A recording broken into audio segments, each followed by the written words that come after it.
Okay, hi everyone. This is DailyChilli episode number 60.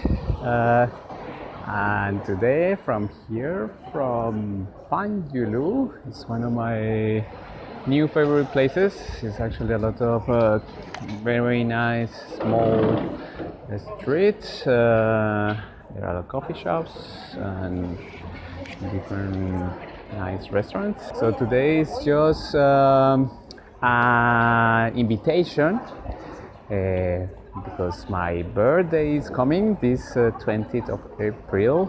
So this is an open invitation to anyone that wants to join me this Friday here in Shanghai if you are free.